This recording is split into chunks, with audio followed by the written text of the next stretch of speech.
Hi there, Lindsay here, the Frugal Crafter. Today we're going to use my brand new Sennelier oil pastels. Oh my gosh, I've been looking forward to using these since I ordered them, and they just came in the mail, so I'm so excited. You can see I've got a little swatch there. I kind of swatched the colors and blended them up with white, and I compared them to my Pentel pastels, which are way cheaper, and honestly the results are pretty similar, although I like the feeling of the Senneliers more because they're buttery like lipstick. They're just so fun to use. And I started off by sketching with yellow ochre and just getting in the basic shape of this parrot on a branch with his like feet on the branch there. And you can find the real-time version for this lesson over in Critique Club. It's under August 2020 bonus lesson number 1 if you're a member. If you're not a member and you want to find out more, I'll have a link to the video in the video description so you can check that out. Now look at how well those colors blend together. Now I wish I had thought about putting the background in first, but I didn't think I wanted a background when I began this picture. I'm working on that toned gray watercolor paper by Hahnemühle, and I thought that that would be enough, but you know, the toned gray is really light. It's much lighter than their toned beige, and it's not my favorite of the two, so I thought it'd be just kind of fun to use for this kind of experimental piece here where I'm just getting used to the pastels. But you know, after a short time in there, I wish I'd put a background in.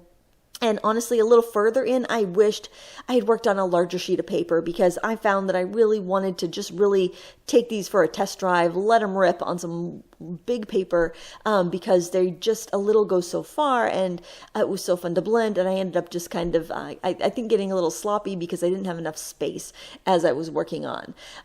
So I decided to just kind of work in this small space as I was going, and then I thought about using my silicone tipped brushes for this, and you can find those on Amazon. They're sold as nail tools, or you can find them in the stamping aisle at your craft store, and they're way cheaper than if you buy them that are specifically made for painting and for art purposes. So make sure you get the nail kind or the craft kind, same thing, just way better, way cheaper, I should say.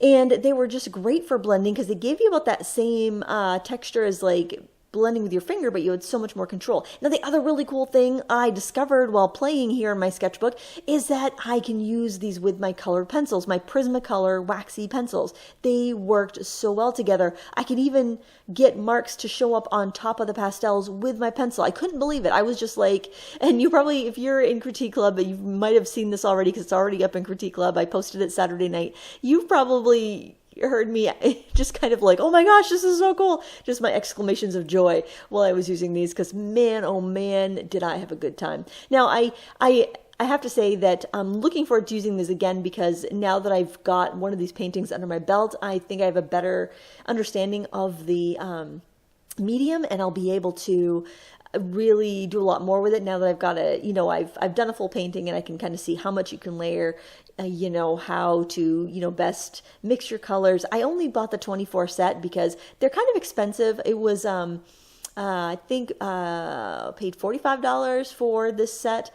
And I didn't want to like get a huge set and then not like them. So because I never used this brand before. I've only used like cheap oil pastels, like the Pentel ones, which are really good for cheap oil pastels, but I've never used, you know, artist grade ones, so I didn't know if I'd like them. So I didn't want to go spend a ton of money, and I kind of regret not getting a larger set. I also think I would like to get some more white. So what I'm probably going to end up doing is actually getting some individual sticks, because this set of 24, I got the assorted set. They also have portrait and landscape, but I thought the assorted, because I like bright colors and I like to do a variety of different subjects, I figured that would be a better pick for me. And so as I was going along, I realized that I could really use some peachy tones, like some lighter earth tones if I wanted to do lighter portraits. There are some nice darker browns in there that I think would be good for darker skin tones, but you still need those lighter earth tones for like blending out highlights and stuff.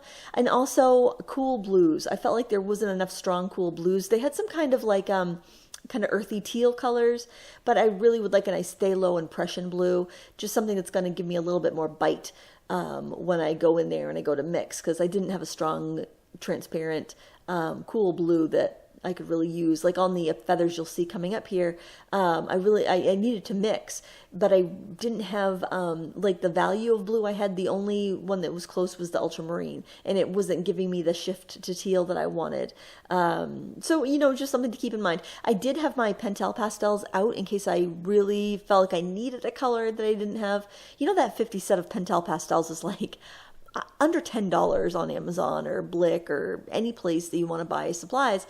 So they're cheap, you know, you don't have to worry about using them up. And they're pretty decent, but I have to say just the feeling of painting with the Senneliers, even though after I did this, I actually drew the parrot again using the Pentel ones, and the finished picture was pretty similar, even though I didn't even spend as much time on it. It was a very similar result.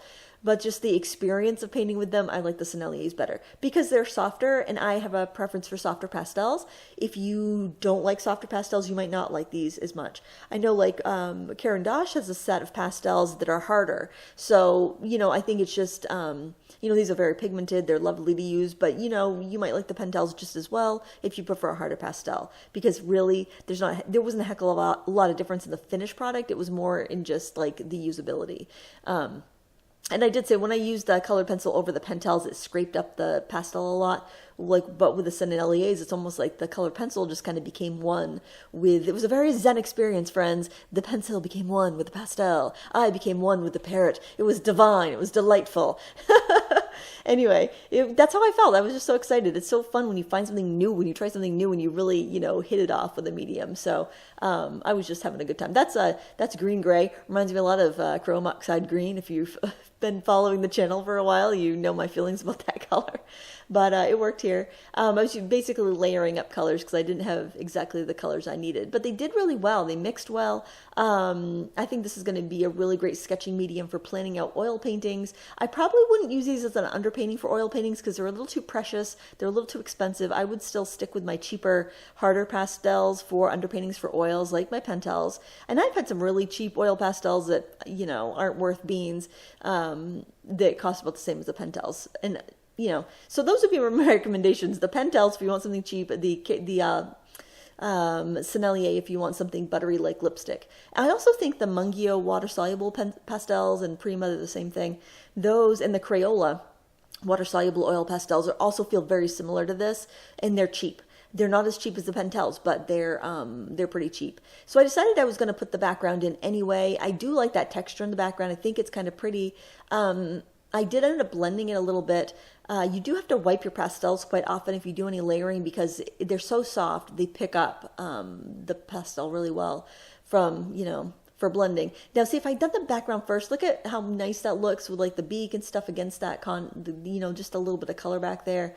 But you know, you live and learn. That's what you do when you create art. You learn something. Hopefully you learn something on a practice piece like this. So when you are using your large sheet of expensive art paper, you're going to have that experience under your belt so you'll know what you're doing. And I don't think there's a problem jumping around to different mediums. I like to because sometimes you hit a plateau in one medium. So if you've hit a plateau in watercolor and nothing you do seems to push you like or move the needle, doesn't seem to improve you at all, if you can switch to something else like pastel or markers or colored pencil or whatever you're inspired to use, even if your work is a mess and it doesn't even look half as good as your previous medium, when you go back to that first medium, you're going to approach it with fresh eyes and a fresh perspective, and you're going to think of new things that you can do that you wouldn't have thought of if you just stuck in that lane the whole time.